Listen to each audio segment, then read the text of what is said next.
Alright guys, good evening to you. Today we're gonna see about the untold truth of the Joker. You guys know who Joker is? Alright? So the Joker is one of the most captivating and frightening comics villains ever brought to life. Every actor portrays him differently, and every writer portrays him differently in the comic books because of these different portrayals and the simple fact that the character debuted over 75 years ago. There's a lot that most people don't know about the Joker, from whether he knows Batman's secret identity to whether he is actually crazy. The facts might be hard to find, but they are out there. And with that in mind, he is our handy guide to the untold. Alright? So his real name remains unknown. One of the keys to the Joker's enduring intrigue is the fact that his real identity, such as it is, remains unknown. There are some possible clues to his origin, but Batman still doesn't know who his arch nemesis truly is. Considering how much of Batman's crime fighting involves understanding the background and psychology of his foes, this confusion is extra infuriating for the Caped Crusader. To further muddy things for the readers, Joker has gone by many names.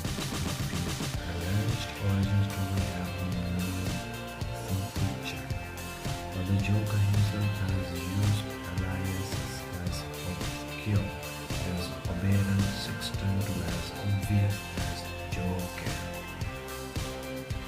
The villain was given a real name in 1989, Batman King. However, Jack Napier in this iteration.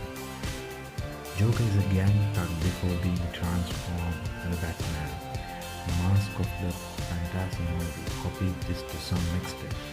However, neither movie is canonical to the comics. In fact, in the 1989 Batman, Joker actually killed Bruce Wayne's parents, creating a weird age disparity between the two films.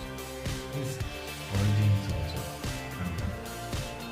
The closest thing we have to an official Joker origin is a sad tale.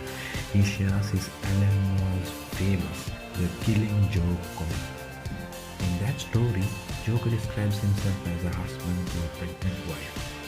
He can't support due to his failed career as a comedian. He is talked to in helping some criminals break into his old workplace, and his wife ends up dying due to a freak accident with a baby bottle warmer.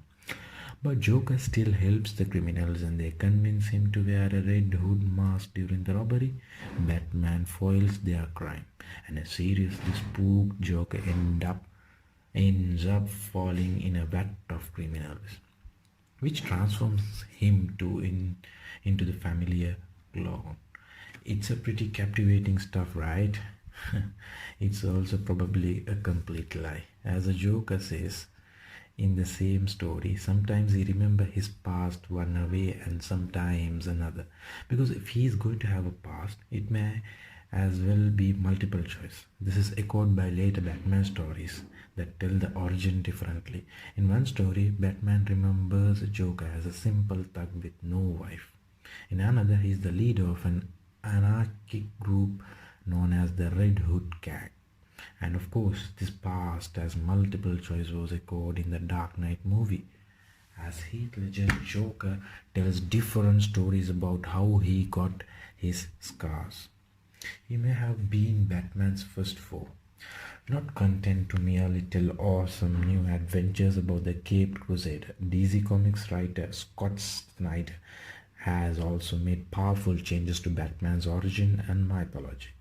This has included exploring a villain that may or may not be Bruce's long-lost brother, showcasing an entire year in which Batman dealt with the Riddler having taken control of Gotham City, and hinting that the Joker was Batman's first foe. Batman encountered the Red Hood Gang and their mysterious leader before he even adopted the Batman persona. And Snyder has offered tantalizing clues that his gang leader might be the Joker. He doesn't want to know who Batman is. Most of Gotham's criminals want to know who Batman really is under the mask. Sometimes this is motivated by simply curiosity, and sometimes it's a matter of brutal pragmatism, right? You can ambush him at home at the worst possible time. Joker is considered Batman's main foe, which is why it's that much more surprising that he doesn't want to know who Batman actually is. He is deep down a good man. Joker is generally considered to be an evil, moral character. After all, he's killed hundreds of people, tortured children, and inspired worldwide terror, and done it all for fun. Right. Okay. And he is being resurrected over and over. Death tends to be a temporary state in comics. Big name character like Batman and Superman have returned from supposed death. Bucky Barnes and returned as badass Winter Soldier and so on. Alright? So he thinks he's helping Batman. From distance, it's very hard to see and understand the Batman and Joker dynamic. Are they mortal enemies? If so, neither has made many serious efforts to kill one another over the years. Does Batman think he can help the Joker? If so, it means weird that he keeps throwing him into the same understaffed asylum. Alright? He is a genius. He isn't often seen this way, but the Joker is clearly an honest to God genius. We frequently see that he is able to do things like create complex gas out of simple cleaning supplies, or devise riddles and traps that are able to confound the so-called world's greatest detective. Joker has even realized that less is more. He deals a dead man's hand of cards with some variations.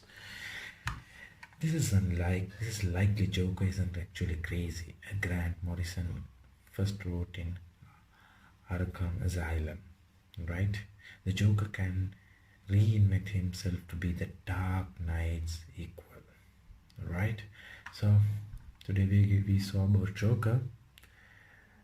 Until next time, I'll see you in a new topic, and take care. Bye bye.